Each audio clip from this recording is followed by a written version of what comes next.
جو ایک بڑی شاکنگ نیوز آئی ہے وہ آج آئی ہے اسد کیسر صاحب کی جانب سے. انہوں نے قومی اسمبلی میں خطاب کیا اور انہوں نے کہا کہ جی ہمیں استعفیٰ دینے کے لیے کہا جا رہا ہے. یہ اسد کیسر صاحب نے ایک دھماکہ کیا ہے. انہوں نے کہا کہ جی ہمیں استعفیٰ دینے کے لیے کہا جا رہا ہے.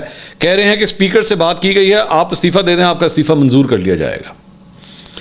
انہوں نے کہا کہ کس قانون کے تحت MNS کو تنگ کیا جا رہا ہے. اراکین کو خود اسٹیبلشمنٹ, حکومت اور انتظامیہ سے خطرہ ہے. ان کا کہنا تھا کہ زبردستی استعفیٰ لیا گیا تو اسمبلی نہیں چلے گی. ہم نے ایوان میں خصوصی کمیٹی بنائی تھی.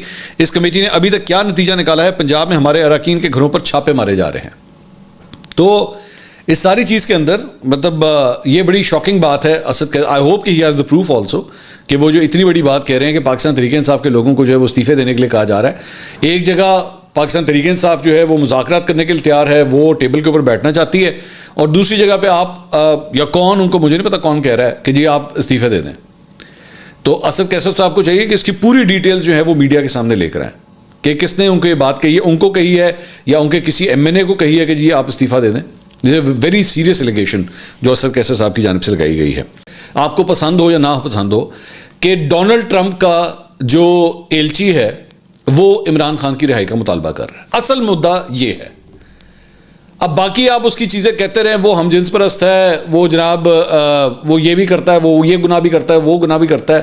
اس کا ان چیزوں کے ساتھ کوئی تعلق نہیں ہے. اصل بات تو یہ ہے, اور یہ بات بتاتی ہے, یہ چیز ہائی لائٹ کرتی ہے کہ ڈونلڈ ٹرمپ کی جو ایڈمنسٹریشن آ رہی ہے اس کے اندر چند ایسے افراد موجود ہیں جو عمران خان کے لیے, خاص طور پہ جیو کی اس بات کے بعد انہوں نے پھر کہا ہے کہ عمران خان کو رہا کرو. اصل پوائنٹ یہ ہے, خبر اس کے اندر یہ ہے کہ they felt so irritated by this thing, by this sort of journalism کہ انہوں نے دوبارہ ٹویٹ کیا اور انہوں نے دوبارہ یہ کہا کہ جی عمران خان کو رہا کرو.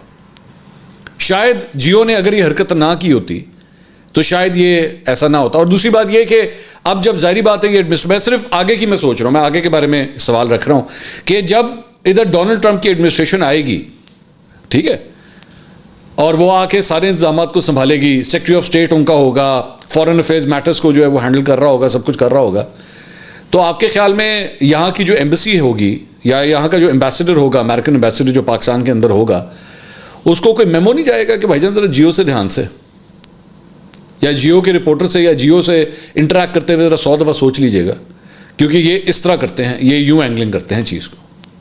آئی ایم سوری ٹو سے, میں نے خود اس ادارے میں کام کیا ہوا, I have loads of respect for it, لیکن یہ ایک بڑا ہی غلط ایڈیٹوریل ڈیسیجن تھا یہ جس نے بھی لیا, اور سونے پہ سہاگا آپ اس کے ساتھ سٹک کر رہے ہیں. آپ اس کو دوبارہ ایک بیوقوفی ہوئی, آپ نے اس کو ڈیلیٹ کیا, آپ نے پھر اسے پوسٹ کیا کہ نہیں ہلے ٹھہر جو اسی دوبارہ ہلے ہور کرنا ہے اسی.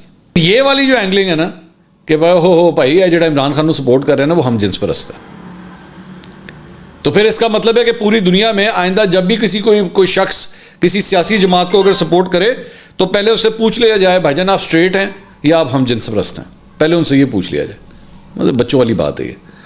تو آپ نے اور کچھ نہیں کیا, آپ نے اپنے آپ کو ایکسپوز کیا ہے.